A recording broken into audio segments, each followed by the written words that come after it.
পৃষ্ঠা ৪৯, অধ্যায় ৩, বচনের বিরোধিতা। Opposition of প্রপোজিশনস। বিভিন্ন তার্কিক পরিভাষার অর্থ: সমজাতীয় বচন, যদি একটি বচনের উদ্দেশ্য এবং বিধেয় আরেকটি বচনের যথাক্রমে উদ্দেশ্য এবং বিধেয়ের সঙ্গে এক হয় তবে বচন দুটিকে সমজাতীয় বচন বলে। বচনের বিরোধিতা: দুটি সমজাতীয় বচনের মধ্যে গুণ, পরিমাণ অথবা উভয় বৈপরীত্যই বচনের বিরোধিতা। ৩. বিপরীত বিরোধিতা: দুটি সামান্য বা সার্বিক বচনের মধ্যে শুধুমাত্র গুণের বৈপরীত্য বা পার্থক্যকে বলা হয় বিপরীত বিরোধিতা। অধীন বিপরীত বিরোধিতা: দুটি বিশেষ বচনের মধ্যে শুধুমাত্র গুণের পার্থক্যকেই বলা হয় অধীন বিপরীত বিরোধিতা। অসম বিরোধিতা: দুটি বচনের মধ্যে শুধুমাত্র পরিমাণের পার্থক্যকেই বলা হয় অসম বিরোধিতা। বিরুদ্ধ বিরোধিতা: দুটি বচনের মধ্যে গুণ ও পরিমাণ উভয়ের পার্থক্যকেই বলা হয় বিরুদ্ধ বিরোধিতা। বিরোধ চতুষ্কোণ: বচনের বিরোধিতার নির্দেশমূলক বর্গক্ষেত্রকেই বলা হয় বিরোধ চতুষ্কোণ। বিরোধানুমান: বিরোধ যোগ অনুমান সমান সমান বিরোধানুমান, অর্থাৎ বচনের বিরোধিতার উপর নির্ভর করে যে অনুমান গঠন করা হয় তাকেই বলে বিরোধানুমান। বিপরীত বিরোধানুমান: বিপরীত বিরোধিতার উপর নির্ভর করে যে অনুমান গঠিত হয় তাকেই বলে বিপরীত বিরোধানুমান। অধীন বিপরীত বিরোধানুমান: অধীন বিপরীত বিরোধিতার উপর নির্ভর করে গড়ে ওঠা অনুমানকেই বলা হয় অধীন বিপরীত বিরোধানুমান। অসম বিরোধানুমান: অসম বিরোধিতার উপর নির্ভর করে গড়ে ওঠা অনুমানকেই বলে অসম বিরোধানুমান। বিরুদ্ধ বিরোধানুমান: বিরুদ্ধ বিরোধিতার উপর নির্ভর করে গড়ে ওঠা অনুমানকেই বলে বিরুদ্ধ বিরোধানুমান। অমাধ্যম অনুমান: যে অনুমানে একটি মাত্র যুক্তিবাক্য থেকে সিদ্ধান্ত প্রতিষ্ঠা করা হয় তাকে বলা হয় অমাধ্যম অনুমান। এখানে মাধ্যম এবং বা সাহায্যকারী কোনো যুক্তিবাক্য থাকে না। মাধ্যম অনুমান: যে অনুমানে একাধিক যুক্তিবাক্য থেকে কোনো সিদ্ধান্ত প্রতিষ্ঠা করা হয় তাকে বলা হয় মাধ্যম অনুমান। সংশয়াত্মক: যাকে সত্য টি বা মিথ্যা এফ কোনোভাবেই নির্ণয় করা যায় না তাকে বলা হয় সংশয়াত্মক ব্র্যাকেটে ডাউটফুল DOUBTFUL ব্র্যাকেট ক্লোজ। অনুসিদ্ধান্ত: কোনো একটি সিদ্ধান্ত থেকে যদি অন্য কোনো একটি সিদ্ধান্ত নিঃসৃত হয় তবে তাকে বলে অনুসিদ্ধান্ত। বিভাগ ক। বহু বিকল্প ভিত্তিক প্রশ্নাবলী বা MCQ। প্রতিটি প্রশ্নের মান 1। সঠিক উত্তরটি নির্বাচন করো। 1. নিরপেক্ষ বচনগুলি সম্বন্ধকে বলে যৌক্তিক সম্বন্ধ। 2. তর্কবিদ্যায় দুটি সমজাতীয় বচন হল উদ্দেশ্য ও বিধেয় 1। 3. বিপরীত বিরোধিতা যে দুটি ধরনের মধ্যে দেখা যায় সেগুলি হল দুটি সামান্য বচনের মধ্যে। 4. এ এবং ই বচনের মধ্যে যে বিরোধিতা দেখা যায় তা হল বিপরীত বিরোধিতা। 5. এ এবং ও বচনের মধ্যে যে বিরোধিতা দেখা যায় তা হল বিরুদ্ধ বিরোধিতা। 6. এ এবং আই বচনের মধ্যে যে বিরোধিতার সম্পর্ক হল অসম বিরোধিতার। পৃষ্ঠা 50। 7 নম্বর, আই এবং ও বচনের মধ্যে যে বিরোধিতা দেখা যায় তা হল অধীন বিপরীত বিরোধিতা। 8 নম্বর, দুটি বিরুদ্ধ বচনের একটি সত্য হলে অপরটি হবে মিথ্যা। 9 নম্বর, দুটি বিরুদ্ধ বচনের একটি মিথ্যা হলে অপরটি হবে সত্য। 10 নম্বর, অসম বিরোধী বচনের একটি সত্য হলে অপরটি হবে সত্য বা মিথ্যা। 11 নম্বর, এ বচনের বিপরীত বচন হল উত্তর ই বচন। 12 নম্বর, আই বচনের বিপরীত বচন হল কোনটি নয়। 13 নম্বর, আই বচনের অধীন বিপরীত বচন হল ও বচন।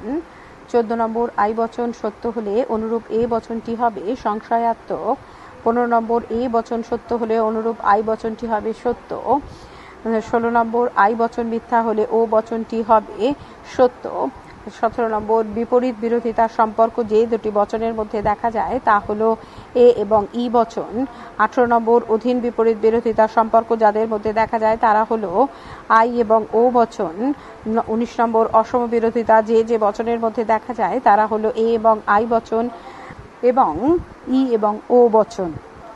19 নম্বর, অসম বিরোধিতা যে বচনের মধ্যে দেখা যায় তারা হল এ এবং আই বচন এবং ই এবং ও বচন।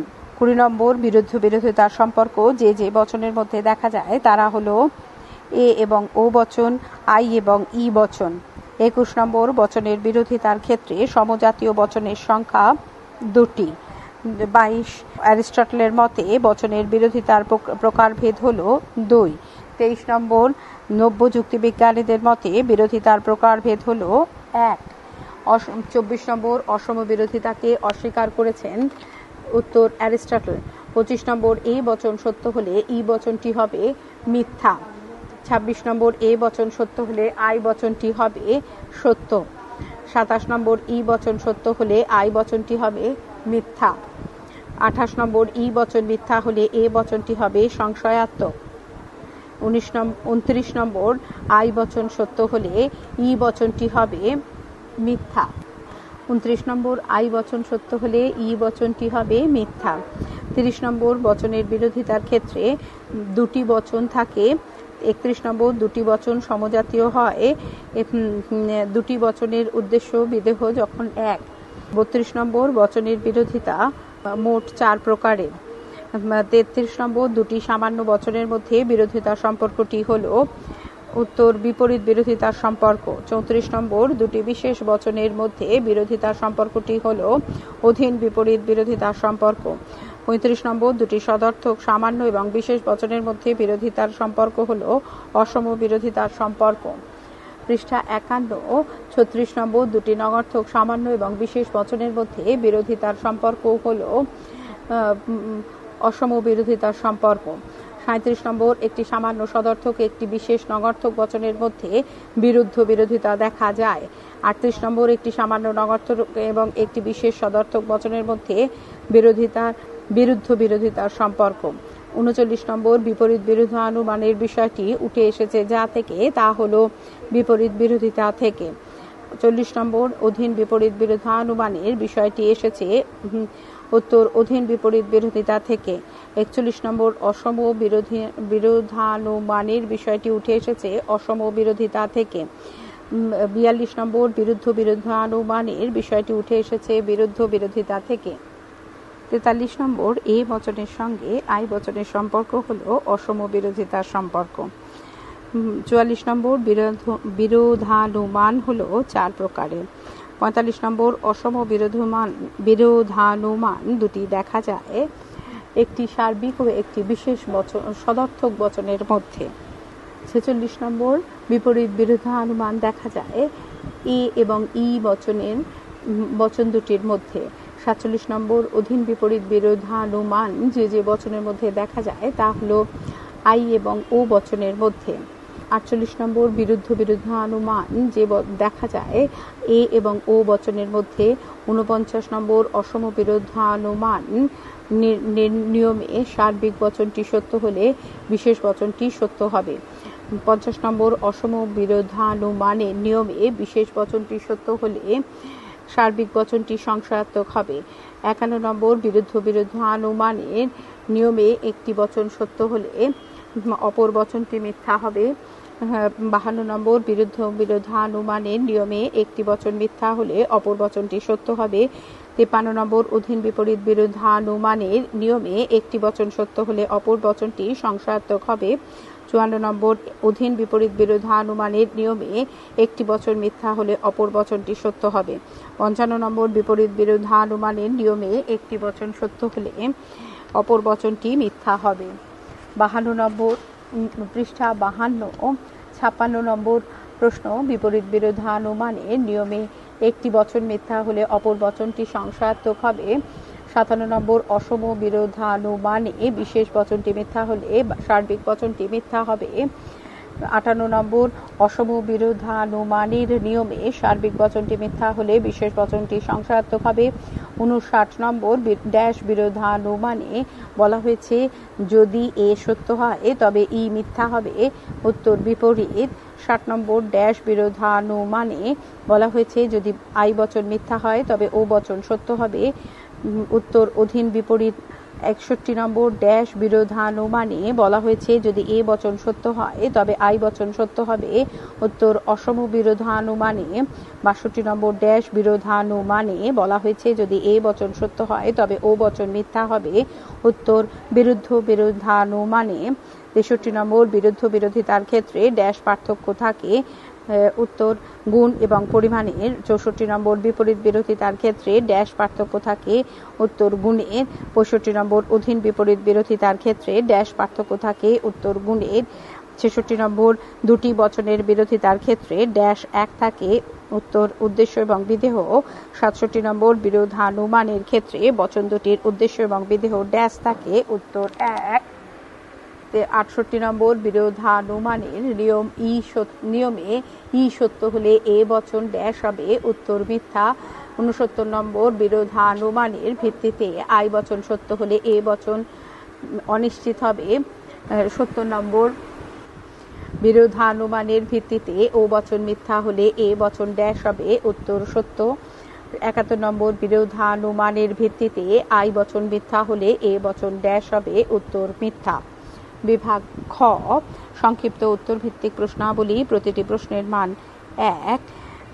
1 নম্বর বচনের বিরোধিতার ক্ষেত্রে কটি বচন থাকে? বচনের বিরোধিতার উত্তর বচনের বিরোধিতার ক্ষেত্রে দুটি বচন থাকে। প্রশ্ন 2 বচনের বিরোধিতায় দুটি বচনের উদ্দেশ্য এবং বিদেহ কিরূপ? উত্তর উদ্দেশ্য এবং বিদেহ একই থাকে। প্রশ্ন 3 বচনের বিরোধিতায় কি ধরনের পার্থক্য দেখা যায়?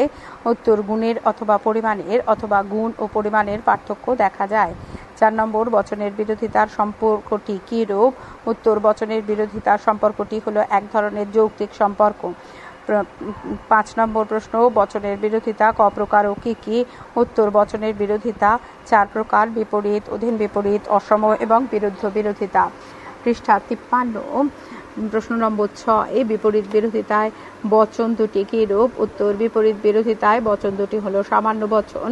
প্রশ্ন 7 অধীন বিপরীত বিরোধিতায় বচন দুটি কি রূপ? উত্তর অধীন বিপরীত বিরোধিতায় বচন দুটি হলো বিশেষ বচন। প্রশ্ন 8 অসম বিরোধিতায় বচন দুটি কি রূপ? উত্তর একটি বচন সামান্য এবং আরেকটি বচন হলো বিশেষ। প্রশ্ন 9 বিরুদ্ধ বিরোধিতায় বচন দুটি কোন ধরনের? উত্তর একটি বচন হলো সামান্য আর একটি বচন হলো বিশেষ। 10 নম্বর বিরুদ্ধ বিরোধিতার ক্ষেত্রে কিসের পার্থক্য দেখা যায়? উত্তর গুণ এবং পরিমাণের পার্থক্য দেখা যায়। 11 নম্বর অসম বিরোধিতার ক্ষেত্রে কিসের পার্থক্য দেখা যায়? উত্তর শুধুমাত্র পরিমাণের পার্থক্য থাকে। 12 নম্বর বিপরীত এবং অধীন বিপরীত বিরোধিতায় কিরূপ পার্থক্য দেখা যায়? উত্তর গুণের পার্থক্য দেখা যায়। 13 নম্বর অ্যারিস্টটলের মতে বিরোধিতা কয় প্রকার ও কি কি? উত্তর 2 প্রকার: বিপরীত বিরোধিতা এবং বিরুদ্ধ বিরোধিতা। প্রশ্ন 14 নব্য মতে বিরোধিতা কয় প্রকার ও কি কি? উত্তর 1 প্রকার এবং তা হলো বিরুদ্ধ বিরোধিতা। প্রশ্ন 15 বিপরীত বিরোধিতা কোন কোন বচনের মধ্যে দেখা যায়? উত্তর এ এবং ই বচনের মধ্যে দেখা যায়। প্রশ্ন 16 অধীন বিপরীত বিরোধিতা কোন কোন বচনের মধ্যে দেখা যায়? উত্তর আই এবং ও বচনের মধ্যে দেখা যায়। প্রশ্ন 17 অসম বিরোধিতা কোন কোন বচনের মধ্যে পরিলক্ষিত হয়? এ এবং ও বচনের মধ্যে অথবা ই এবং ও বচনের মধ্যে পরিলক্ষিত হয়। প্রশ্ন 18 বিরুদ্ধ বিরোধিতা কোন কোন বচনের মধ্যে দেখা যায়? উত্তর এ এবং ও বচনের মধ্যে অথবা ই এবং আই বচনের মধ্যে বিরুদ্ধ বিরোধিতা দেখা যায়। 19 নম্বর এ বচনের বিপরীত বচনটি কি? উত্তর এ বচনের বিপরীত বচনটি হলো ই। 20 নম্বর আই বচনের অধীন বিপরীত বচনটি কি? উত্তর আই বচনের অধীন বিপরীত বচনটি হলো ও বচন। 21 নম্বর ও বচনের অসম বিরোধিতার বচনটি কি? উত্তর ও বচনের অসম বিরোধী বচনটি হলো ই বচন। 22 নম্বর ই বচনের বিরুদ্ধ বচনটি কি? উত্তর ই বচনের বিরুদ্ধ বচনটি হলো আই বচন। 23 নম্বর বিরুদ্ধ বিরোধিতার ক্ষেত্রে দুটি বচন। প্রশ্ন 22 ই বচনের বিরুদ্ধ বচনটি কি? উত্তর ই বচনের বিরুদ্ধ বচনটি হলো আই বচন। প্রশ্ন 23 বিরুদ্ধ বিরোধিতার ক্ষেত্রে দুটি বচন কি একসঙ্গে মিথ্যা হয়? উত্তর না, মিথ্যা হয় না। 24 নম্বর বিরুদ্ধ বিরোধিতার ক্ষেত্রে দুটি বচন কি একসঙ্গে সত্য হতে পারে? উত্তর না, সত্য হতে পারে না। 25 নম্বর, অসম বিরোধিতায় সার্বিক বচন দুটি কি ধরনের বচন বলে? উত্তর, বচন দুটিকে অতিবর্তী বা দূরবর্তী বচন বলে।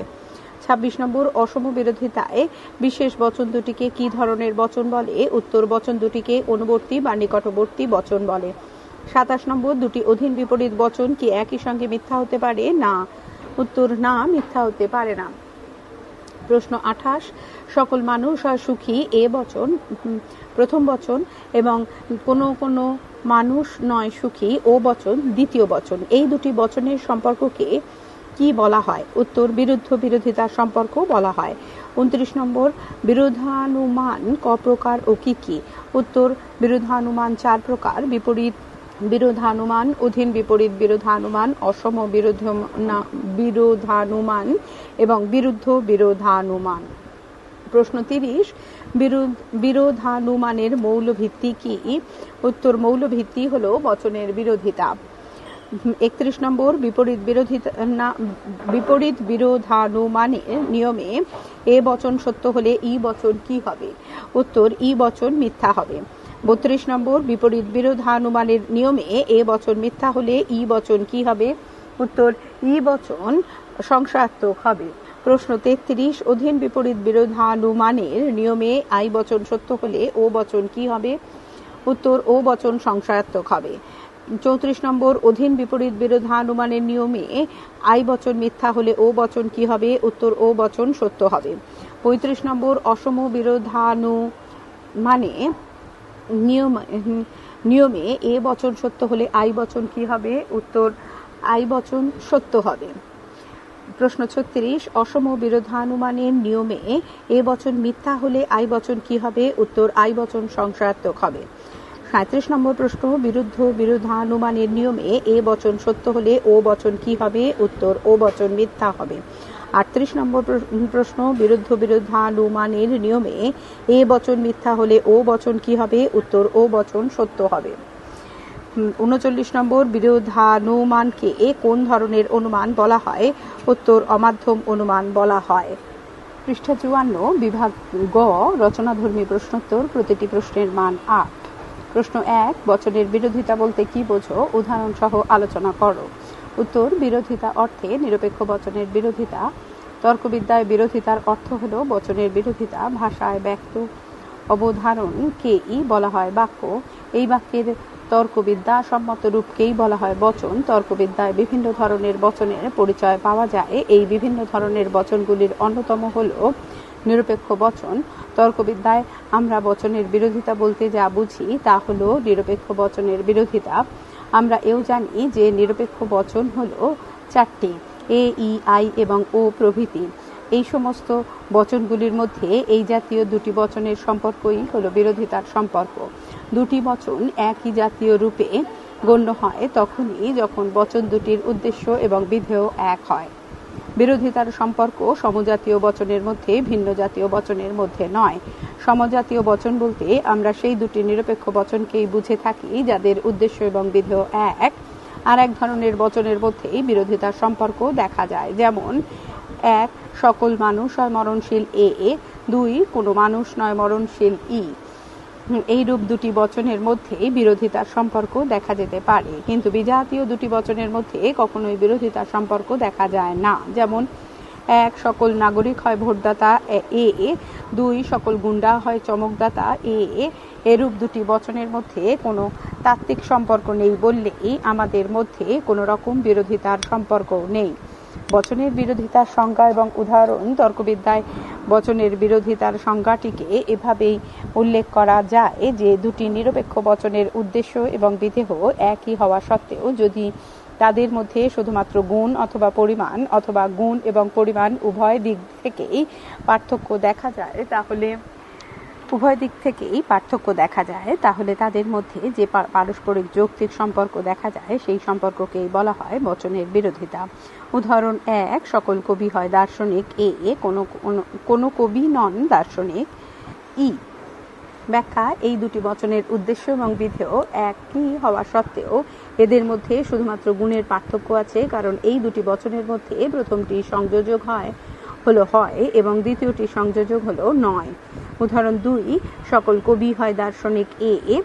এবং কোনো কোনো কবি হয় দার্শনিক আই। ব্যাখ্যা: এই দুটি বচনের উদ্দেশ্য ও বিধেয় একই, কিন্তু এদের মধ্যে পরিমাণের পার্থক্য রয়েছে, কারণ প্রথম বচনটিতে সকল শব্দটি মাধ্যমে সামান্য বা সার্বিক পরিমাণের উল্লেখ করা হয়েছে, আর দ্বিতীয় বচনটিতে কোনো শব্দটির মাধ্যমে আংশিক বা বিশেষ পরিমাণের বিষয়টিকে নির্দেশ করা হয়েছে। উদাহরণ 3, সকল কবি হয় দার্শনিক এবং কোনো কবি নয় দার্শনিক।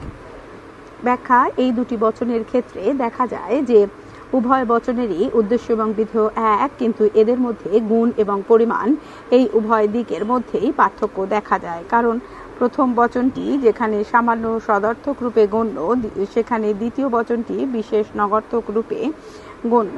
সুতরাং দেখা যায় যে এই 3 ধরনের উদাহরণের ক্ষেত্রেই বিরোধিতার সম্পর্ক আছে। প্রশ্ন 2, বচনের বিরোধিতার বৈশিষ্ট্যগুলি কি তা উল্লেখ করো।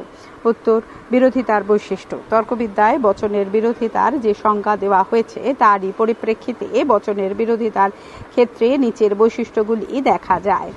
1, বচনের বিরোধিতার ক্ষেত্রে দুটি বচন দেখা যায়, কারণ একটি মাত্র বচনের ক্ষেত্রে বিরোধিতার সম্পর্কটিকে কখনোই প্রতিষ্ঠা করা যায় না।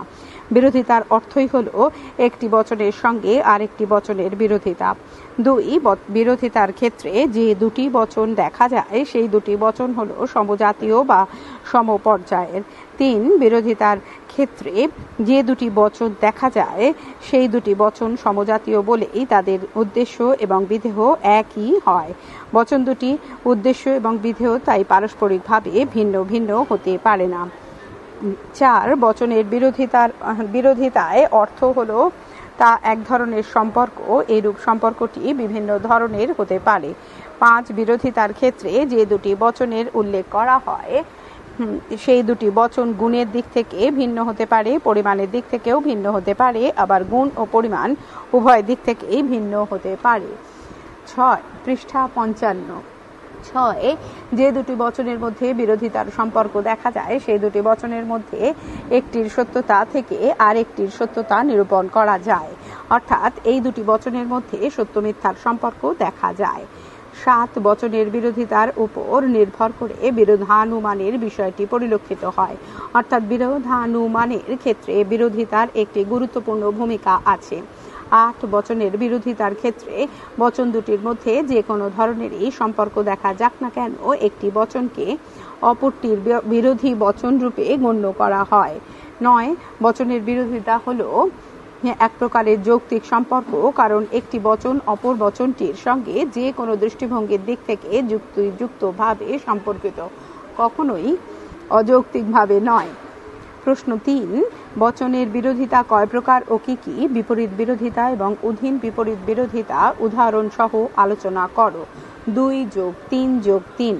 উত্তর: বিরোধিতার শ্রেণীবিভাগ।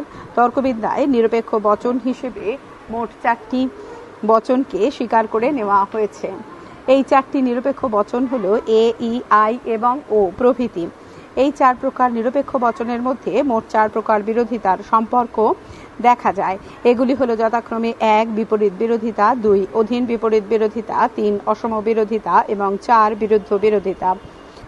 1, বিপরীত বিরোধিতা বা কন্ট্রারি অপোজিশন, 2, অধীন বিপরীত বিরোধিতা বা সাব কন্ট্রারি অপোজিশন, 3, অসম বিরোধিতা বা সাব অল্টার্ন অপোজিশন এবং 4, বিরুদ্ধ বিরোধিতা কন্ট্রাডিক্টরি অপোজিশন। এই 4 ধরনের বিরোধিতার বিষয়গুলিকে সংক্ষেপে আলোচনা করা হলো। 1, বিপরীত বিরোধিতা কন্ট্রারি অপোজিশন দুটি সামান্য বা সার্বিক বচনের একই উদ্দেশ্য এবং বিধেয় থাকা সত্ত্বেও যদি তাদের মধ্যে শুধুমাত্র গুণের পার্থক্য দেখা যায় তাহলে তাদের মধ্যে যে পারস্পরিক সম্পর্ক লক্ষ্য করা হয় সেই সম্পর্ক বা সম্বন্ধকেই বলা হয় বিপরীত বিরোধিতা। এই ধরনের বিরোধিতায় দেখা যায় সামান্য সদর্থক তথা এ বচন এবং সামান্য নগর্থক তথা ই বচন দুটির মধ্যে বিপরীত বিরোধিতার ক্ষেত্রটি তাই এ এবং ই বচন দুটির মধ্যেই সীমাবদ্ধ। উদাহরণ 1, সকল ছাত্র হয় পরিশ্রমী এ প্রথম বচন, কোনো ছাত্র নয় পরিশ্রমী ই বচন দ্বিতীয় বচন। উদাহরণ 2, সকল এস হয় পি এ প্রথম বচন, কোনো এস নয় পি ই দ্বিতীয় বচন। ব্যাখ্যা: এই দুটি উদাহরণের ক্ষেত্রেই দেখা যায় যে বচন দুটি সামান্য বা সার্বিক রূপে গণ্য। তাদের উদ্দেশ্য এবং বিধেয় একই, কিন্তু তাদের মধ্যে শুধুমাত্র গুণের পার্থক্য দেখা যায়, কারণ উদাহরণ দুটির প্রথম বচন দুটি হলো সদর্থক বা হ্যাঁ বাচক, কিন্তু শেষের দুটি বচনীয় হলো নঙর্থক বা না বাচক। সুতরাং উভয়ের মধ্যে বিপরীত বিরোধিতার সম্পর্ক আছে। 2. অধীন বিপরীত বিরোধিতা বা সাব কন্ট্রারি অপোজিশন। দুটি বিশেষ বচনের একই উদ্দেশ্য এবং বিধেয় থাকা সত্ত্বেও তাদের মধ্যে যদি শুধুমাত্র গুণের পার্থক্য দেখা যায়, তাহলে ওই দুটি বচনের পারস্পরিক সম্পর্ককে বলা হয় অধীন বিপরীত বিরোধিতা। এই ধরনের বিরোধিতা দেখা যায় বিশেষ সদর্থক তথা আই বচন এবং বিশেষ নগর্থক তথা ও বচন দুটির মধ্যে। অধীন বিপরীত বিরোধিতার ক্ষেত্রটি তাই আই এবং ও বচনোদ্বয়ের মধ্যেই সীমাবদ্ধ। উদাহরণ 1: কোনো কোনো ছাত্র হয় উচ্চাভিলাষী আই প্রথম বচন, কোনো কোনো ছাত্র নয় উচ্চাভিলাষী ও দ্বিতীয় বচন। উদাহরণ 2: কোনো কোনো এস হয় পি আই প্রথম বচন, কোনো কোনো এস নয় পি ও দ্বিতীয় বচন। ব্যাখ্যা: এই দুটি উদাহরণের ক্ষেত্রেই দেখা যায় যে বচন দুটির উদ্দেশ্য এবং বিধেয় এক হলেও তাদের মধ্যে গুণের পার্থক্য রয়েছে। আবার বচন দুটি বিশেষ বচন রূপে গণ্য, সে কারণেই এদের সম্পর্ককে বলা হয় অধীন বিপরীত বিরোধিতা। পরবর্তী অংশ পরবর্তী ফাইলে। আগের ফাইলের কন্টিনিউয়েশন, পৃষ্ঠা 56। প্রশ্ন 4: অসম এবং বিরুদ্ধ বিরোধিতা কি উদাহরণ সহ আলোচনা করো। 4+4। উত্তর 1: অসম বিরোধিতা দুটি বচনের একই উদ্দেশ্য এবং বিধেয় হওয়া সত্ত্বেও বচন দুটির মধ্যে যদি গুণের কোনো পার্থক্য না থেকে শুধুমাত্র পরিমাণের পার্থক্য দেখা যায়, তাহলে বচন দুটির পারস্পরিক সম্পর্ককে বলা হয় অসম বিরোধিতা।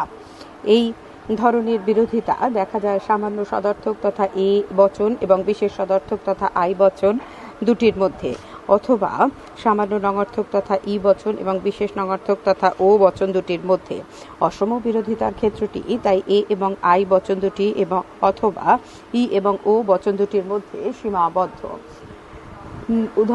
উদাহরণ 1: সকল মানুষ হয় পশু এ বচন প্রথম বচন, কোনো কোনো মানুষ নয় পশু, কোনো কোনো মানুষ হয় পশু আই বচন দ্বিতীয় বচন। উদাহরণ 2: সকল এস হয় পি ব্র্যাকেটে এ বচন প্রথম বচন এবং কোনো কোনো এস হয় পি আই বচন দ্বিতীয় বচন। ব্যাখ্যা: এই দুটি উদাহরণের ক্ষেত্রে দেখা যায় যে বচন দুটি উভয়েই সদর্থক হওয়া সত্ত্বেও উভয়ের মধ্যে শুধুমাত্র পরিমাণের পার্থক্য আছে, কারণ প্রথম বচন দুটি যেখানে সামান্য বচন রূপে গণ্য, সেখানে দ্বিতীয় বচন দুটি বিশেষ রূপে গণ্য। উদাহরণ 3: কোনো পাগল নয় বুদ্ধিমান ই বচন প্রথম বচন, কোনো কোনো পাগল নয় বুদ্ধিমান ও বচন দ্বিতীয় বচন। উদাহরণ 4: কোনো এস নয় পি ই বচন প্রথম বচন এবং কোনো কোনো এস নয় পি ও বচন দ্বিতীয় বচন। ব্যাখ্যা: 3 এবং 4 নম্বর উদাহরণ দুটিতে দেখা যায় যে উভয় ক্ষেত্রেই বচন দুটি নঙর্থক বা না বাচক হওয়া সত্ত্বেও উভয় মধ্যে শুধুমাত্র পরিমাণের পার্থক্য দেখা যায়, কারণ প্রথম বচন দুটি যেখানে সামান্য রূপে গণ্য, সেখানে দ্বিতীয় বচন দুটি বিশেষ রূপে গণ্য। এদের পরিমাণ অসম বলে তাই এদের সম্পর্ককে বলা হয় অসম বিরোধিতা। 2. বিরুদ্ধ বিরোধিতা দুটি বচনের একই উদ্দেশ্য এবং বিধেয় থাকা সত্ত্বেও যদি তাদের মধ্যে গুণ এবং পরিমাণ এই উভয় দিক থেকেই পার্থক্য দেখা যায়, তাহলে তাদের মধ্যে যে পারস্পরিক সম্পর্ক পরিলক্ষিত হয় সেই সম্পর্ককেই বলা হয় বিরুদ্ধ বিরোধিতা। এই ধরনের বিরোধিতার দেখা যায় সামান্য সদর্থক তথা এ বচন এবং বিশেষ নঙর্থক তথা ও বচন দুটির মধ্যে, অথবা সামান্য নঙর্থক তথা ই বচন এবং বিশেষ সদর্থক তথা আই বচন দুটির মধ্যে। বিরুদ্ধ বচনের বিরোধিতার ক্ষেত্র তাই এ এবং ও অথবা ই এবং আই বচন দুটির মধ্যে সীমাবদ্ধ। উদাহরণ 1: সকল পুস্তক হয় জ্ঞানদায়ক এ বচন প্রথম বচন এবং কোনো কোনো পুস্তক নয় জ্ঞানদায়ক ও বচন দ্বিতীয় বচন। উদাহরণ: সকল এস হয় পি এ প্রথম বচন, কোনো কোনো এস নয় পি ও দ্বিতীয় বচন। ব্যাখ্যা: এই দুটি উদাহরণের ক্ষেত্রে দেখা যায় যে প্রথম বচন দুটি সার্বিক হ্যাঁ বাচক রূপে গণ্য, কিন্তু দ্বিতীয় বচন দুটি বিশেষ না বাচক রূপে গণ্য। সে কারণেই বলা যায় যে দুটি উদাহরণের ক্ষেত্রেই বচন দুটির মধ্যে গুণ ও পরিমাণ উভয় পার্থক্য আছে। উদাহরণ 3, কোনো পশু নয় চিকিৎসক। ই বচন প্রথম বচন, কোনো পশু হয় চিকিৎসক। আই বচন দ্বিতীয় বচন। উদাহরণ 4, কোনো এস নয় পি, ই প্রথম বচন, কোনো এস হয় পি, আই দ্বিতীয় বচন। ব্যাখ্যা: এই 3 এবং 4 নম্বর উদাহরণ দুটিতে দেখা যায় যে দুটি উদাহরণের ক্ষেত্রেই প্রথম বচন দুটি সার্বিক না বাচক, কিন্তু দ্বিতীয় বচন দুটি বিশেষ হ্যাঁ বাচক হওয়ায় উভয়ের মধ্যে গুণ এবং পরিমাণ দুদিক থেকেই পার্থক্য দেখা যায়। এরূপ বচনগুলি তাই সব দিক থেকেই বিরোধী। সেই কারণেই এই ধরনের বচনগুলি সম্পর্ককে বলা হয় বিরুদ্ধ বিরোধিতা। প্রশ্ন 5, বচনের বিরোধিতার সার্বিক বর্গক্ষেত্রটি কি? এই সম্পর্কে অ্যারিস্টটলের অভিমত কি? 4+4। উত্তর: দুটি বচনের একই উদ্দেশ্য এবং বিধেয় থাকা সত্ত্বেও বচন দুটির মধ্যে হয় গুণ অথবা পরিমাণ, নয়তো গুণ ও পরিমাণ এই উভয় দিক থেকেই যদি পার্থক্য দেখা যায়, তাহলে বচন দুটির পারস্পরিক সম্পর্ককে বলা হয় বচনের বিরোধিতা। এই বিরোধিতা হয় 4 প্রকার: 1 বিপরীত বিরোধিতা, 2 অধীন বিপরীত বিরোধিতা, 3 অসম বিরোধিতা এবং 4 বিরুদ্ধ বিরোধিতা। এই 4 প্রকার বিরোধিতাকে সাবেকি তর্কবিদ্যায় একটি বর্গক্ষেত্রের মাধ্যমে উপস্থাপিত করা হয়েছে। একেই বলা হয় বচনের বিরোধিতার সাবেকি বর্গক্ষেত্র। এইরূপ বর্গক্ষেত্রটিকে নিচে উপস্থাপিত করা হলো। এইরূপ বচনগুলি তাই সব দিক থেকেই বিরোধী। সে কারণে এই ধরনের বচনগুলি সম্পর্কে বলা হয় বিরুদ্ধ বিরোধিতা। প্রশ্ন 5, বচনের বিরোধিতা সাবেকি বর্গক্ষেত্রটি কি? এই সম্পর্কে অ্যারিস্টটলের অভিমত কি? 4+4। উত্তর: দুটি বচনের একই উদ্দেশ্য এবং বিধেয় থাকা সত্ত্বেও বচন দুটির মধ্যে হয় গুণ অথবা পরিমাণ, নয়তো গুণ ও পরিমাণ এই উভয় দিক থেকেই যদি পার্থক্য দেখা দেয়, তাহলে বচন দুটির পারস্পরিক সম্বন্ধকে বলা হয় বচনের বিরোধিতা। এই বিরোধিতা হলো 4 প্রকার: 1 বিপরীত বিরোধিতা, 2 অধীন বিপরীত বিরোধিতা, 3 অসম বিরোধিতা এবং 4 বিরুদ্ধ বিরোধিতা। এই 4 প্রকার বিরোধিতাকে সাবেকি তর্কবিদ্যায় একটি বর্গক্ষেত্রের মাধ্যমে উপস্থাপিত করা হয়েছে। একেই বলা হয় বচনের বিরোধিতার সাবেকি বর্গক্ষেত্র। এরূপ বর্গক্ষেত্রটিকে নিচে উপস্থাপিত করা হলো। পৃষ্ঠা 57, বচনের বিরোধিতার এই সাবেকি বর্গক্ষেত্রটিকে সাধারণ চতুষ্কোণ রূপেও উল্লেখ করা হয়। এইরূপ চতুষ্কোণটির মাধ্যমে দেখা যায় যে বিরোধিতার 4টি প্রকার এখানে অত্যন্ত সহজ এবং স্পষ্টভাবে প্রতীয়মান। এখানে একটা বর্গক্ষেত্র করা রয়েছে। বর্গক্ষেত্রের একদম বাঁ দিকের কোণে লেখা আছে এ, ডান দিকের কোণে লেখা আছে, ওপরের ডান দিকের কোণে লেখা আছে ই, নিচের ডান দিকের কোণে লেখা আছে ও, ই এর সমান সমান নিচের কোণে লেখা আছে ও, আর ও এর বাঁ দিকের কোণটা মানে এর সমান সমান নিচের বাঁ দিকের কোণে লেখা আছে আই।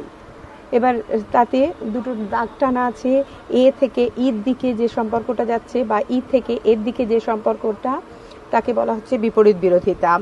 আর আই থেকে ও বা ও থেকে আই এর যে সম্বন্ধ, সেটা হচ্ছে অধীন বিপরীত বিরোধিতা। এবার এ থেকে আই বা আই থেকে এ, আর ওদিকে ই থেকে ও বা ও থেকে ই, এই দুটো সম্বন্ধ হচ্ছে অসম বিরোধিতা। আর এ থেকে ও আর ই থেকে আই এবং উল্টোগুলো, এ থেকে ও বা ও থেকে এ, ই থেকে আই বা আই থেকে ই, এই দুটো সম্বন্ধ হচ্ছে বিরুদ্ধ বিরোধিতা। এরকম আঁকা রয়েছে। 1, বর্গক্ষেত্রটির ওপরে আছে বিপরীত বিরোধিতা, যা এ এবং ই বচন দুটির পারস্পরিক সম্পর্ককে নির্দেশ করে। 2, বর্গক্ষেত্রটির নিচে আছে অধীন বিপরীত বিরোধিতা, যা আই এবং ও বচন দুটির পারস্পরিক সম্পর্ককে সূচিত করে। 3, বর্গক্ষেত্রটির বাঁ এবং ডান দিকের দুটিতে রয়েছে অসম বিরোধিতা, যা এ এবং আই বচন দুটির মধ্যে এবং ই এবং ও বচন দুটির মধ্যেকার সম্পর্ককে নির্দেশ করে। 4, বর্গক্ষেত্রটির কোণাকুণিতে রয়েছে বিরুদ্ধ বিরোধিতার সম্পর্ক, যা এ এবং ও অথবা ই এবং আই বচনদ্বয়ের পারস্পরিক সম্পর্ককে উল্লেখ করে। বচনের বিরোধিতা সম্পর্কে অ্যারিস্টটলের অভিমত: তর্কবিদ অ্যারিস্টটল বচনের বিরোধিতার চতুষ্প্রকারকে স্বীকার করেন না। তার মতে অসম বিরোধিতা এবং অধীন বিপরীত বিরোধিতা দুটি আদৌ বিরোধিতার সম্পর্কযুক্ত নয়। তিনি তাই এই দুই ধরনের বিরোধিতাকে বিরোধিতার মর্যাদা দিতে রাজি নন। তার মতে যে দুটি বচনের মধ্যে বিরোধিতা আছে বলে দাবি করা হয় সেই দুটি বচন কখনোই একসঙ্গে সত্য বা মিথ্যা হতে পারে না। কিন্তু বিরোধিতার এইরূপ গুরুত্বপূর্ণ শর্তটি অসম বিরোধিতার ক্ষেত্রে প্রযোজ্য হতে পারে না, কারণ অসম বিরোধিতার সম্বন্ধে সম্পর্কিত দুটি বচন একই সঙ্গে যেমন সত্যও হতে পারে তেমনি তা আবার একই সঙ্গে মিথ্যাও হতে পারে। উদাহরণ ১, সকল মানুষ হয় মরণশীল এ সত্য টি, কোনো কোনো মানুষ হয় মরণশীল আই সত্য টি। উদাহরণ ২, কোনো মানুষ নয় অমর ই সত্য। পরের লাইনে কোনো কোনো মানুষ নয় অমর ও সত্য। অর্থাৎ এই দুটি উদাহরণের ক্ষেত্রেই দেখা যায় যে বচন দুটির একসঙ্গে সত্য হতে পারে, বিপরীতভাবে আবার এ এবং আই অথবা ই এবং ও বচন দুটি একসঙ্গে মিথ্যাও হতে পারে। সুতরাং অসম বিরোধিতাকে অ্যারিস্টটল বিরোধিতার মর্যাদা দেননি। অনুরূপভাবে তিনি অধীন বিপরীত বিরোধিতাকেও বিরোধিতার মর্যাদা দিতে চাননি, কারণ তার মতে অধীন বিপরীত বিরোধিতার সম্পর্কে সম্পর্কযুক্ত বচন দুটি তথা আই এবং ও বচন একই সঙ্গে সত্য হতে পারে। সে কারণে বিরোধিতার বিষয়টি এখানেও প্রযোজ্য নয়, কারণ বিরোধিতার অর্থই হল দুটি বচন কখনোই একসঙ্গে সত্য হতে পারে না। উদাহরণ, কোনো কোনো কবি হয় দার্শনিক আই সত্য, আবার কোনো কোনো কবি নয় দার্শনিক ও সত্য। অর্থাৎ এখানে বচন দুটি একই সঙ্গে সত্য হওয়ায় অ্যারিস্টটল অধীন বিপরীত বিরোধিতাকেও বিরোধিতার মর্যাদা দেননি। অ্যারিস্টটলের মতে বিরোধিতা দু প্রকার। অ্যারিস্টটল দাবি করেন যে বচনের বিরোধিতা হল দু প্রকারের, বিরুদ্ধ বিরোধিতা এবং বিপরীত বিরোধিতা। তিনি চার প্রকার বিরোধিতাকে স্বীকার করেন না বলে চার প্রকার বিরোধিতার নির্দেশায়ক বিরোধিতার সাধারণ বর্গক্ষেত্রকেও মেনে নেননি। তিনি তাই দু প্রকার বিরোধিতার নির্দেশায়ক রূপে সাধারণ চতুষ্কোণকে বাতিল করে নিজস্ব একটি চতুষ্কোণ বা বর্গক্ষেত্রকে উপস্থাপিত করেছেন। এরূপ চতুষ্কোণটি বচনের বিরোধিতার অ্যারিস্টটলীয় চতুষ্কোণ নামে পরিচিত। চতুষ্কোণটি হল নিম্নরূপ। বচনের বিরোধিতা সম্পর্কিত অ্যারিস্টটলের বর্গক্ষেত্র, ওপরে রয়েছে এ আর ই বচনের মধ্যে বিরুদ্ধ বিরোধিতা এবং এ এবং ও বচনের এ এবং ই বচনের মধ্যে রয়েছে বিপরীত বিরোধিতা, এ এবং ও বচনের মধ্যে রয়েছে বিরুদ্ধ বিরোধিতা। প্রশ্ন ৬, বচনের বিরোধিতা কাকে বলে? বচনের বিরোধিতা সম্পর্কে নব্য যুক্তিবিজ্ঞানীদের অভিমত কি তা উল্লেখ করো। ২+৬। উত্তর, দুটি নিরপেক্ষ বচনের একই উদ্দেশ্য এবং বিধেয় থাকা সত্ত্বেও যদি বচন দুটির মধ্যে শুধুমাত্র গুণ অথবা শুধুমাত্র পরিমাণ অথবা গুণ ও পরিমাণ এই উভয় দিক থেকেই পার্থক্য দেখা যায়, তবে বচন দুটির মধ্যে যে সম্বন্ধ গড়ে ওঠে সেই সম্বন্ধকেই বলা হয় বচনের বিরোধিতা। পৃষ্ঠা ৫৮। যথা, উদাহরণ ১, সকল শিক্ষিত ব্যক্তি হন যুক্তিবাদী প্রথম বাক্য এ, দ্বিতীয় বাক্য কোনো শিক্ষিত ব্যক্তি নয় যুক্তিবাদী ই দ্বিতীয় বাক্য। এক্ষেত্রে বচন দুটির উদ্দেশ্য এবং বিধেয় এক, এদের পরিমাণও এক, কিন্তু এদের মধ্যে শুধুমাত্র গুণের পার্থক্য রয়েছে। সুতরাং এই দুটি বচনের সম্পর্ক হল বিরোধিতার সম্পর্ক। উদাহরণ ২, সকল শিক্ষিত ব্যক্তি হন অন্যায়ের বিরোধী এ বচন প্রথম বাক্য, কোনো কোনো শিক্ষিত ব্যক্তি হয় অন্যায়ের বিরোধী আই বচন দ্বিতীয় বাক্য। এক্ষেত্রে বচন দুটির উদ্দেশ্য এবং বিধেয় এক, এদের গুণও এক, কিন্তু এদের মধ্যে পরিমাণের পার্থক্য রয়েছে। সুতরাং এই দুটি বচনের সম্পর্ক হল বিরোধিতার সম্পর্ক। উদাহরণ ৩, সকল ধনী ব্যক্তি হন আত্মম্ভরী এ বচন প্রথম বাক্য, কোনো কোনো ধনী ব্যক্তি নন আত্মম্ভরী ও বচন দ্বিতীয় বাক্য। এই দুটি বচনের উদ্দেশ্য এবং বিধেয় এক, কিন্তু বচন দুটির গুণ এবং পরিমাণ ভিন্ন ভিন্ন। সুতরাং এই দুটি বচনের সম্পর্ক হল বিরোধিতার সম্পর্ক। বচনের বিরোধিতা সম্পর্কে নব্য মত। প্রথাগত বা সাবেকি তর্কবিদ্যায় চার প্রকার বচনের বিরোধিতাকে স্বীকার করে নেওয়া হয়েছে। অ্যারিস্টটল বচনের বিরোধিতা রূপে দু প্রকার বিরোধিতাকে স্বীকার করে নিয়েছেন। এই দু প্রকার বিরোধিতা হল বিপরীত বিরোধিতা এবং বিরুদ্ধ বিরোধিতা। কিন্তু নব্য যুক্তিবিজ্ঞানীরা ব্র্যাকেটে জর্জ বুল, জন ভেন প্রভৃতি বচনের বিরোধিতা বলতে শুধুমাত্র এক প্রকার বিরোধিতাকেই স্বীকার করেছেন। তাদের মতে বিরোধিতার অর্থ হল সব দিক দিয়ে বিরোধিতা।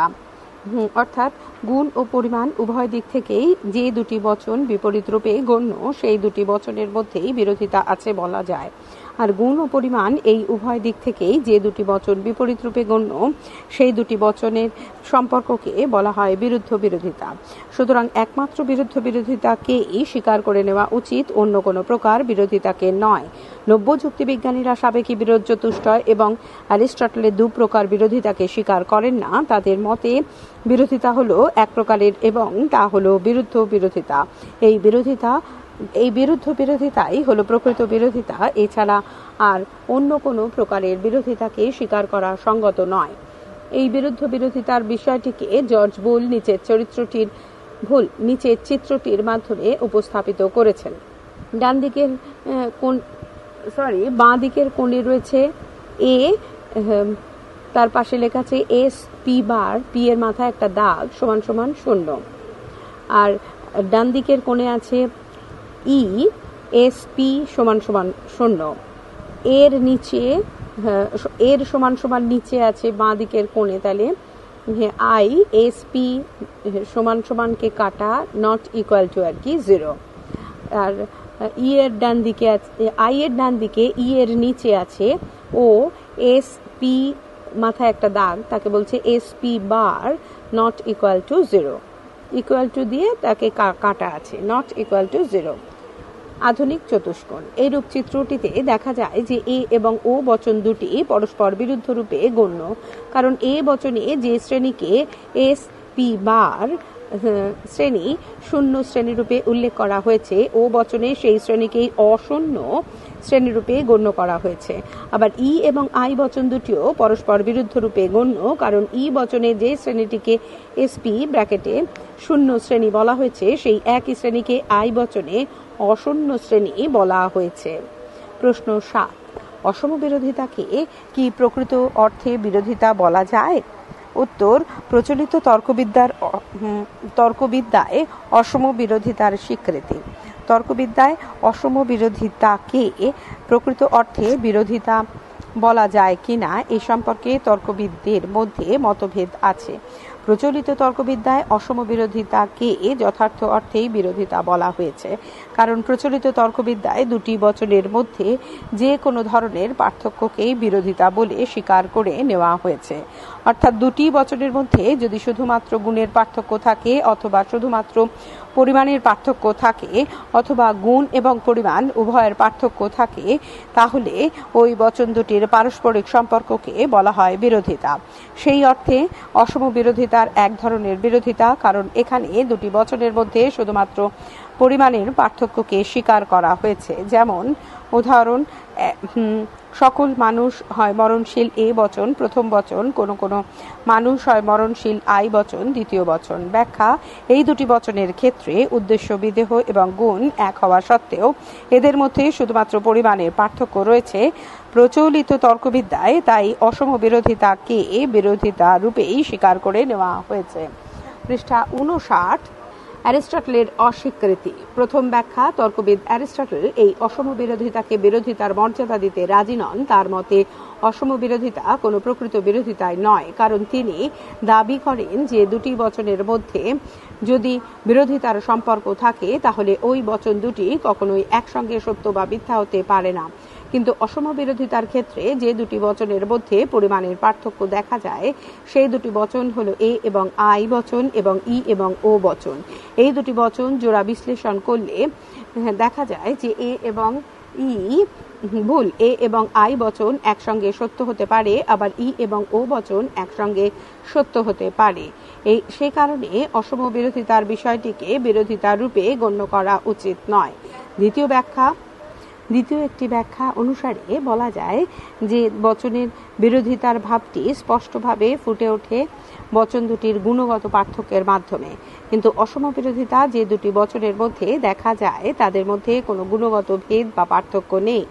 সে কারণেই অসম বিরোধিতাকে প্রকৃত বিরোধিতা রূপে গণ্য করা যায় না। তৃতীয় একটি ব্যাখ্যা অনুসারে দাবি করা হয় যে অসম বিরোধিতা দেখা যায় একই সঙ্গে একই উদ্দেশ্য বিদেহ এবং গুণ বিশিষ্ট একটি সামান্য এবং একটি বিশেষ বচনের মধ্যে। আর এই সামান্য বচনটি সত্যতা থেকে বিশেষ বচনটির সত্যতা অনিবার্যভাবে নিঃসৃত হয়। সেক্ষেত্রে তাই আর কোনো নতুনত্ব থাকে না। যেমন সকল মানুষ হয় মরণশীল এই সামান্য সদর্থক বচনটি সত্যতা থেকে কোনো মানুষ হয় মরণশীল এরূপ বিশেষ সদর্থক বচনটির সত্যতা অনিবার্যভাবে নিঃসৃত। আবার কোনো মানুষ হয় সর্বজ্ঞ এরূপ সামান্য নঙার্থক বচনটির সত্যতা থেকে কোনো মানুষ নয় সর্বজ্ঞ এরূপ বিশেষ নঙার্থক বচনটির সত্যতা অনিবার্যভাবে নিঃসৃত হয়। সেই কারণেই দাবি করা সঙ্গত যে একই গুণ বিশিষ্ট সামান্য এবং বিশেষ বচনের অসম সম্পর্কের মধ্যে কোনো বিরোধিতার সম্পর্ক নেই। সুতরাং অসম বিরোধিতাকে প্রকৃত বিরোধিতা রূপে গণ্য না করাই শ্রেয়। আমাদের সিদ্ধান্ত ওপরের আলোচনার পরিপ্রেক্ষিতে আমরা এইরূপ সিদ্ধান্তে উপনীত হতে পারি যে তর্কবিদ অ্যারিস্টটল লৌকিক দৃষ্টিভঙ্গির দিক থেকে অসম বিরোধিতাকে ব্যাখ্যা করে তাকে বিরোধিতার রূপে গণ্য করেননি। কিন্তু তর্কবিদ্যা সম্মত বিরোধিতার সংজ্ঞানুসারে দাবি করা যায় যে দুটি বচনের মধ্যে একই উদ্দেশ্য এবং বিধেয় থাকা সত্ত্বেও তাদের মধ্যে গুণ অথবা পরিমাণ অথবা গুণ ও পরিমাণ উভয়ের মধ্যেই পার্থক্য থাকলে তাদের সম্পর্ককে বিরোধিতার সম্পর্ক বলা যায়। সুতরাং অসম বিরোধিতাকেও বিরোধিতার রূপে গণ্য করা সঙ্গত। প্রশ্ন ৮, বিরোধানুমান কাকে বলে? বিরোধানুমান কয় প্রকার ও কি কি? উদাহরণ সহ আলোচনা করো। 4+4। উত্তর: অমাধ্যম অনুমানের প্রকার হিসেবে বিরোধানুমান। বিরোধানুমান হলো এক ধরনের অমাধ্যম অনুমান যেখানে প্রদত্ত একটি বচনের সত্যতা বা মিথ্যাত্ব থেকে তার বিরোধী একটি বচনের সত্যতা বা মিথ্যাত্বকে অনুমান করা হয়।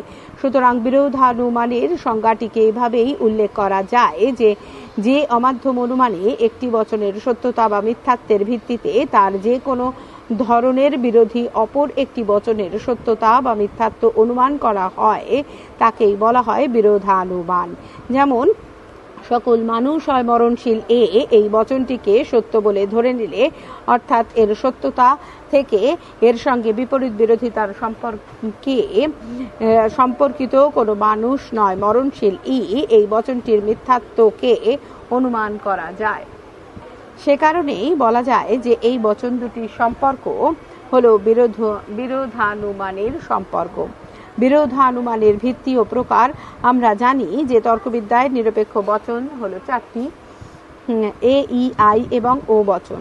এই 4টি নিরপেক্ষ বচনের মধ্যে যদি এক উদ্দেশ্য এবং বিধেয় থাকে তাহলে তাদের মধ্যে মোট 4 প্রকারের যৌক্তিক সম্পর্ক দেখা যায়। এই 4 প্রকারের যৌক্তিক সম্পর্ককে বলা হয় বিরোধিতার সম্পর্ক। এরূপ 4 প্রকারের বিরোধিতার সম্পর্কের ওপর ভিত্তি করে এই 4 প্রকার বিরোধানুমান উঠে আসে। সুতরাং বলা যায় যে বিরোধানুমানের ভিত্তি হলো 4 প্রকারের বিরোধিতার সম্পর্ক। বিরোধানুমান 4 প্রকার। বচনের বিরোধিতা হলো 4 প্রকারের। এই 4 প্রকারের বিরোধিতা হলো যথাক্রমে 1 বিপরীত বিরোধিতা, 2 অধীন বিপরীত বিরোধিতা, 3 অসম বিরোধিতা এবং 4 বিরুদ্ধ বিরোধিতা। এই 4 প্রকার বিরোধিতার উপর ভিত্তি করে এই বিপরীত বিরোধানুমান, অধীন বিপরীত বিরোধানুমান, অসম বিরোধানুমান এবং বিরুদ্ধ বিরোধানুমানগুলি গড়ে উঠেছে। অর্থাৎ বিপরীত বিরোধিতার উপর ভিত্তি করে গড়ে উঠেছে বিপরীত বিরোধানুমান, অধীন বিপরীত বিরোধিতার উপর ভিত্তি করে গড়ে উঠেছে অধীন বিপরীত বিরোধানুমান, অসম বিরোধিতার উপর ভিত্তি করে গড়ে উঠেছে অসম বিরোধানুমান এবং বিরুদ্ধ বিরোধিতার উপর ভিত্তি করে গড়ে উঠেছে বিরুদ্ধ বিরোধানুমান। প্রশ্ন 9, বিপরীত এবং অধীন বিপরীত বিরোধানুমান কি? উদাহরণ সহ আলোচনা করো। 4+4। উত্তর: বিপরীত বিরোধানুমান যে অমাধ্যম অনুমানে একই উদ্দেশ্য এবং বিধেয়যুক্ত পারস্পরিকভাবে বিপরীত বিরোধিতার সম্বন্ধে আবদ্ধ দুটি বচনের মধ্যে একটি বচনের সত্যতা বা মিথ্যাত্ব থেকে অপর বচনটির সত্যতা বা মিথ্যাত্ব যখন অনুমান করা হয় তখন সেই অনুমানকেই বলা হয় বিপরীত বিরোধানুমান। সকল খেলোয়াড়। উদাহরণ: সকল খেলোয়াড় হয় উদ্দীপনাযুক্ত এই বচন, প্রথম বচন বা যুক্তিবাক্য। এটা যদি সত্য হয় তাহলে তার থেকে সিদ্ধান্ত করছে কোনো খেলোয়াড় নয় উদ্দীপনাযুক্ত ই বচন, দ্বিতীয় বচন বা সিদ্ধান্ত এটা মিথ্যা হবে। ব্যাখ্যা, এখানে এই সামান্য বচন দুটির উদ্দেশ্য এবং বিধেয় এক হওয়া সত্ত্বেও এদের মধ্যে গুণের পার্থক্য রয়েছে, সে কারণে এই দুটি বচনের মধ্যে যে বিরোধিতার সম্পর্ক দেখা যায় তা হলো বিপরীত বিরোধিতার সম্পর্ক। এরূপ বিরোধিতার সম্পর্কের ফলে প্রথম বচনটিকে যদি সত্য বলে ধরে নেওয়া হয়, তাহলে দ্বিতীয় বচনটিকে মিথ্যা বলে অনুমান করা যায়। বিপরীত বিরোধিতার উপর প্রতিষ্ঠিত বলেই এই ধরনের অনুমানকে বলা হয় বিপরীত বিরোধানুমান। অধীন বিপরীত বিরোধানুমান যে অমাধ্যম অনুমানে একই উদ্দেশ্য এবং বিধেয় যুক্ত পারস্পরিকভাবে অধীন বিপরীত বিরোধিতার সম্বন্ধে আবদ্ধ দুটি বচনের মধ্যে একটি বচনের সত্যতা বা মিথ্যাত্ব থেকে অপর বচনটির সত্যতা বা মিথ্যাত্ব অনুমান করা হয়, তখন সেই অনুমানকেই বলা হয় অধীন বিপরীত বিরোধানুমান। উদাহরণ, কোনো কোনো মানুষ হয় স্বার্থপর প্রথম বচন আই মিথ্যা হলে সুতরাং কোনো কোনো মানুষ নয় স্বার্থপর ও দ্বিতীয় বচন সিদ্ধান্ত সত্য হবে। ব্যাখ্যা, এখানে এই বিশেষ বচন দুটির উদ্দেশ্য এবং বিধেয় এক হওয়া সত্ত্বেও বচন দুটির মধ্যে গুণের পার্থক্য রয়েছে, সে কারণেই বলা যায় যে এই দুটি বচনের মধ্যে যে বিরোধিতার সম্পর্ক দেখা যায় তা হলো অধীন বিপরীত বিরোধিতা। এরূপ বিরোধিতার উপর ভিত্তি করেই প্রথম বচনটির মিথ্যাত্ব থেকে দ্বিতীয় বচনটির সত্যতা অনুমান করা যায়। অধীন বিপরীত বিরোধিতার উপর ভিত্তি করে এরূপ অনুমানটি গঠিত বলেই এই ধরনের অনুমানকে বলা হয় অধীন বিপরীত বিরোধানুমান। প্রশ্ন 10, অসম এবং বিরুদ্ধ বিরোধানুমান কি? উদাহরণ সহ আলোচনা করো। 4 + 4 = 4 + 4। উত্তর, অসম বিরোধানুমান যে অমাধ্যম অনুমানে একই উদ্দেশ্য এবং বিধেয় ও গুণযুক্ত পারস্পরিকভাবে অসম বিরোধিতার সম্পর্কে আবদ্ধ দুটি বচনের মধ্যে একটি বচনের সত্যতা বা মিথ্যাত্ব থেকে অপর বচনটির সত্যতা বা মিথ্যাত্বকে অনুমান করা হয়, তখন সেই অনুমানকেই বলা হয় অসম বিরোধানুমান। উদাহরণ, সকল কবি হয় দার্শনিক প্রথম বচন বা যুক্তিবাক্য সত্য হলে সুতরাং কোনো কোনো কবি হয় দার্শনিক আই বচন দ্বিতীয় বচন বা সিদ্ধান্ত সত্য হবে। এখানে প্রথম বচনটি সামান্য বা দ্বিতীয় বচনটি বিশেষ। আবার এদের উদ্দেশ্য, বিধেয় এবং গুণ এক বলে এদের পারস্পরিক সম্পর্ক হলো অসম বিরোধিতার সম্পর্ক। এরূপ বিরোধিতার উপর ভিত্তি করে এই প্রথম বচনটির সত্যতা থেকে দ্বিতীয় বচনটির সত্যতা অনুমান করা হয়েছে। এই ধরনের অনুমানকে তাই বলা হয় অসম বিরোধানুমান।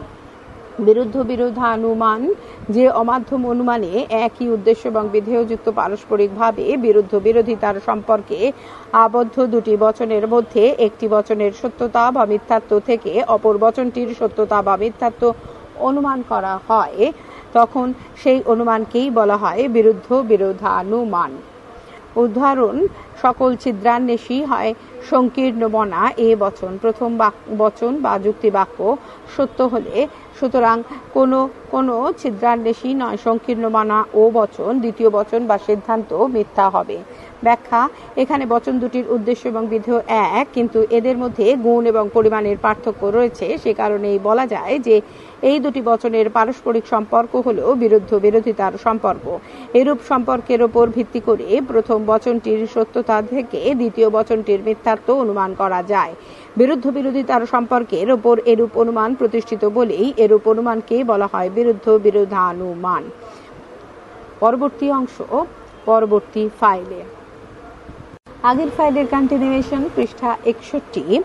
প্রশ্ন 11, বিপরীত বিরোধানুমান কাকে বলে? বিপরীত বিরোধানুমানের নিয়মগুলি উদাহরণ সহ আলোচনা করো।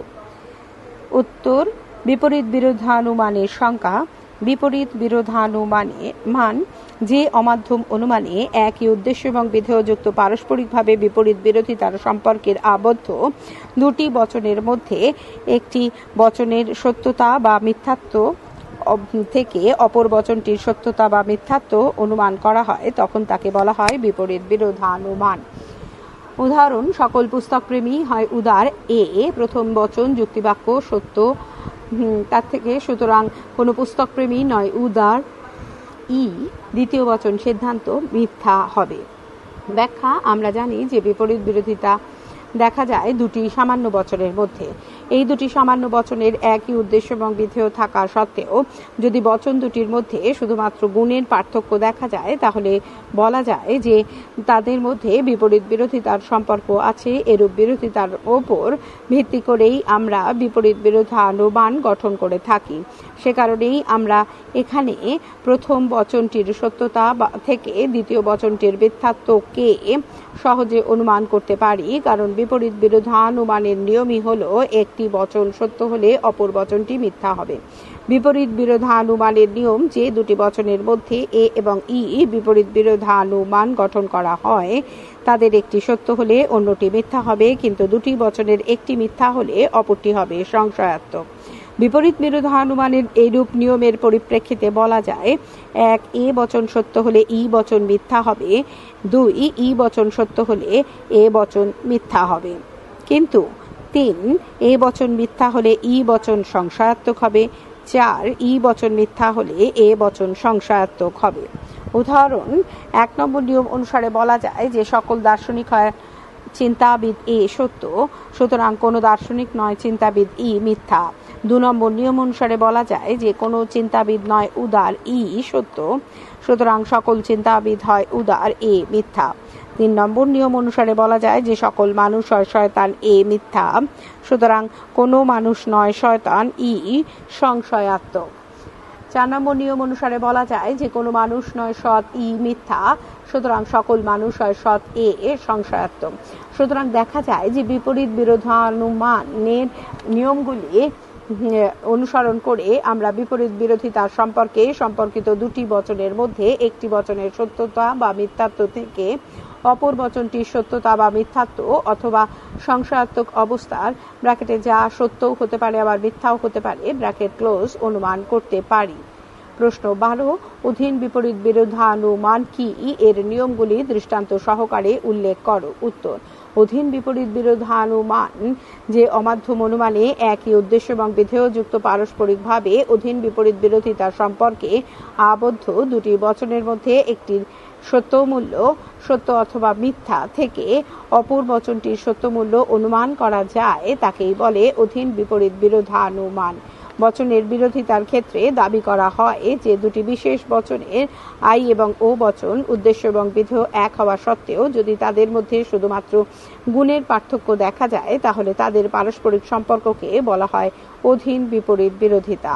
এই অধীন বিপরীত বিরোধিতার উপর ভিত্তি করেই অধীন বিপরীত বিরোধানুমান গঠন করা হয়, অর্থাৎ এরূপ বিরোধিতার উপর ভিত্তি করেই বিশেষ বচন তথা এ আই এবং ও বচন দুটির মধ্যে থেকে একটির সত্যতা বা মিথ্যাত্ব ব্র্যাকেটে সত্য অথবা মিথ্যা ব্র্যাকেট ক্লোজ থেকে অপর বচনটির সত্যতা বা মিথ্যাত্ব অনুমান করা যেতে পারে। উদাহরণ: কোনো কোনো পশু হয় হিংস্র আই প্রথম বচন যুক্তিবাক্য সত্য, সুতরাং কোনো কোনো পশু নয় হিংস্র ও দ্বিতীয় বচন সিদ্ধান্ত মিথ্যা। নিয়ম: অধীন বিপরীত বিরোধিতার সম্পর্কে আবদ্ধ দুটি বচন কখনোই একসঙ্গে মিথ্যা হতে পারে না। একটি মিথ্যা হলে অপরটি সত্য হবে, কিন্তু এর বিপরীত বিষয়টি সত্য নয়, অর্থাৎ একটি বচন সত্য হলে অপর বচনটি হবে সংশয়াত্মক। নিয়মের অনুসিদ্ধান্ত অধীন বিপরীত বিরোধানুমানের নিয়মের অনুসিদ্ধান্তের নিচে বিষয়গুলিকে উল্লেখ করা যায়। 1. আই বচনটি যদি মিথ্যা হয় তাহলে ও বচনটি সত্য হবে। 2. ও বচনটি যদি মিথ্যা হয় তাহলে আই বচনটি সত্য হবে, কিন্তু 3. আই বচনটি যদি সত্য হয় তাহলে ও বচনটি সংশয়াত্মক হবে, এবং 4. ও বচনটি যদি সত্য হয় তাহলে আই বচনটি সংশয়াত্মক হবে। পৃষ্ঠা 62। উদাহরণ: 1 নম্বর নিয়ম অনুসারে বলা যায় যে কোনো কোনো মানুষ হয় কবি আই মিথ্যা, সুতরাং কোনো কোনো মানুষ নয় কবি ও সত্য। 2 নম্বর নিয়ম অনুসারে বলা যায় যে কোনো কোনো মানুষ নয় সুখী ও মিথ্যা, সুতরাং কোনো কোনো মানুষ হয় সুখী আই সত্য।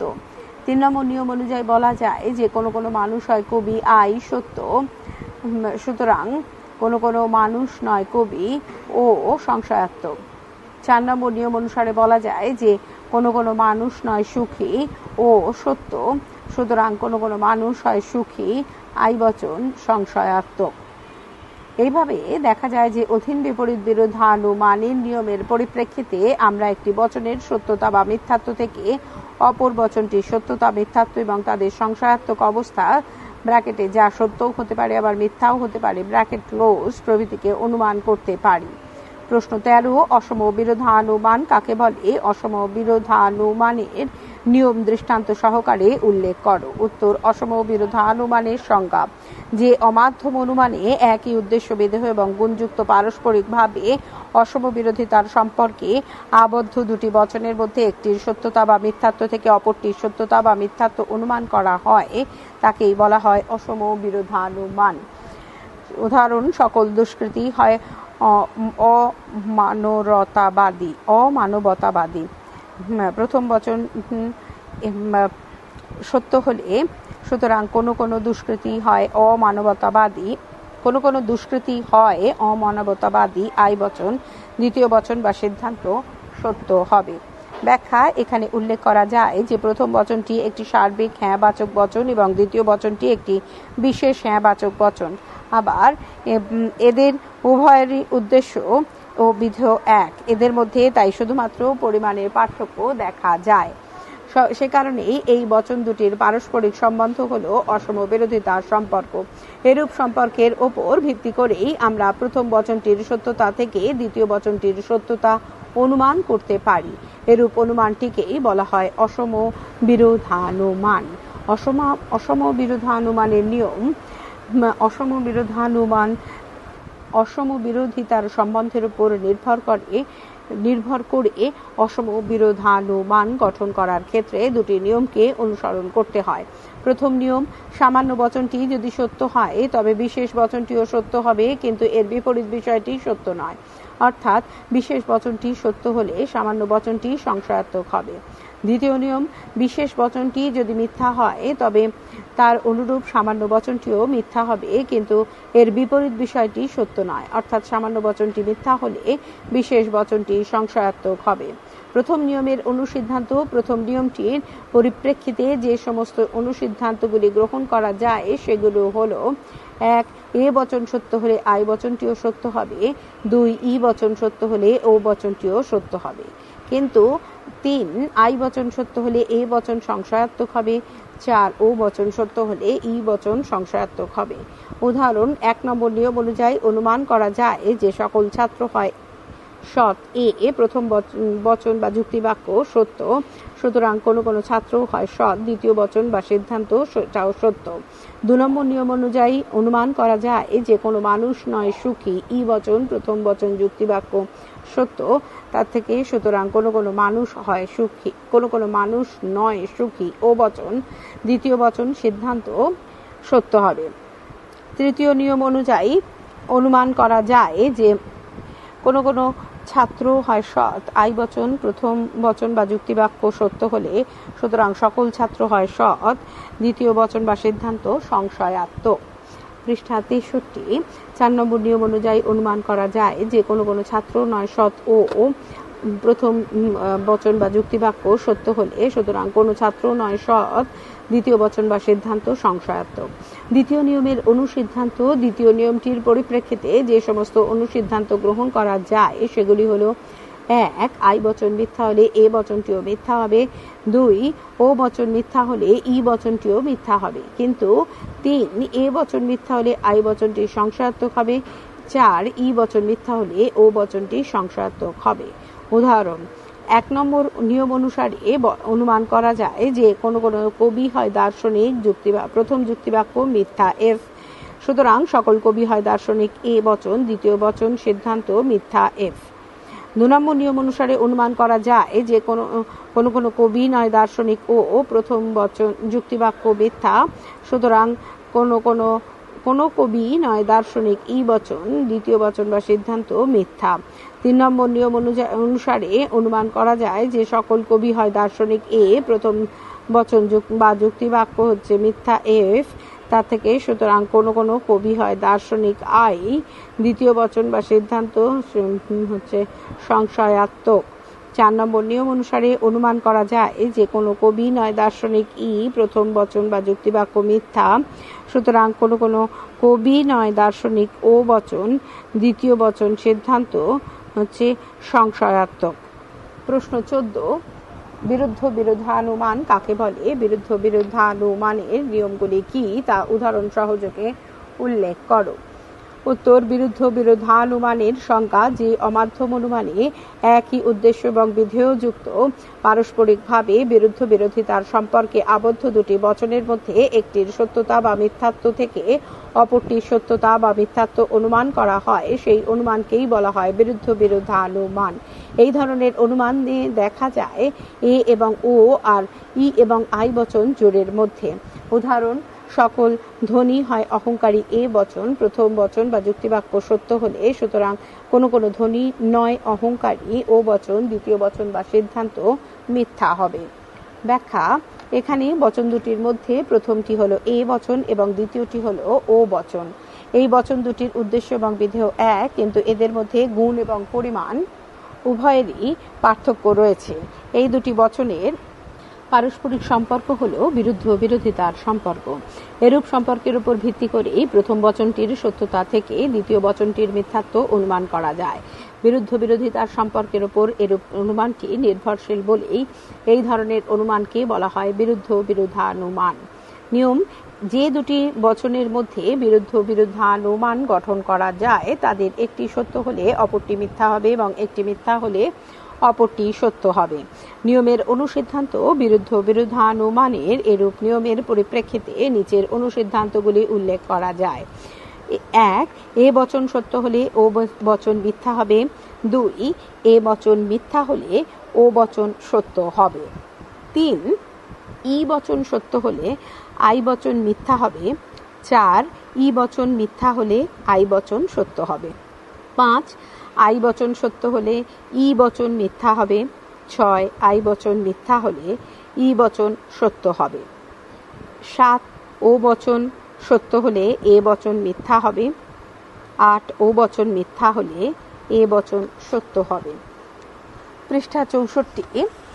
উদাহরণ: 1 নম্বর নিয়ম অনুযায়ী অনুমান করা যায় সকল মানুষ হয় স্বার্থপর এ বচন প্রথম বচন বা যুক্তিবাক্য সত্য, সুতরাং কোনো কোনো মানুষ নয় স্বার্থপর দ্বিতীয় বচন সিদ্ধান্ত মিথ্যা এফ। 2 নম্বর নিয়ম অনুযায়ী অনুমান করা যায় যে সকল মানুষ হয় নম্র এ প্রথম বচন বা যুক্তিবাক্য মিথ্যা, সুতরাং কোনো কোনো মানুষ নয় নম্র ও দ্বিতীয় বচন সিদ্ধান্ত সত্য।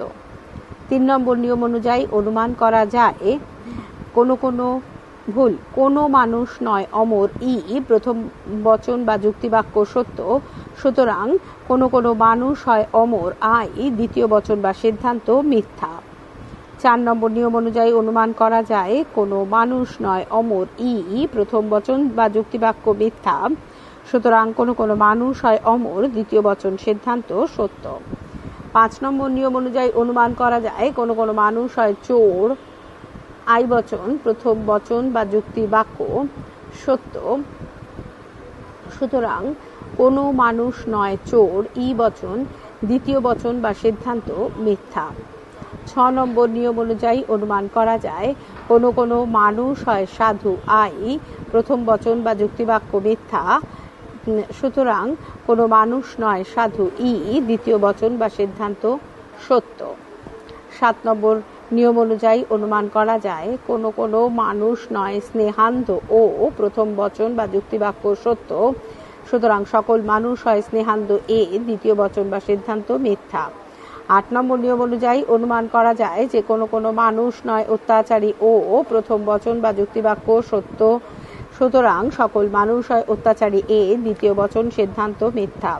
এভাবে দেখা যায় যে বিরুদ্ধ বিরোধানুমানের নিয়মগুলিকে অনুসরণ করে পারস্পরিকভাবে বিরুদ্ধ দুটি বচনের মধ্যে একটির সত্যতা থেকে অন্যটির সত্যতা সহজেই অনুমান করা যায়। 8 নম্বর নিয়ম অনুযায়ী অনুমান করা যায় যে কোনো কোনো মানুষ নয় অত্যাচারী ও প্রথম বচন বা যুক্তিবাক্য সত্য, সুতরাং সকল মানুষ হয় অত্যাচারী এ দ্বিতীয় বচন বা সিদ্ধান্ত মিথ্যা। এভাবে দেখা যায় যে বিরুদ্ধ বিরোধানুমানের নিয়মগুলিকে অনুসরণ করে পারস্পরিকভাবে বিরুদ্ধ দুটি বচনের মধ্যে একটির সত্যতা থেকে অন্যটির সত্যতা সহজেই অনুমান করা যায়। তৃতীয় অধ্যায় এখানেই শেষ হলো। চতুর্থ অধ্যায় অমাধ্যম অনুমান পরবর্তী ফাইলে।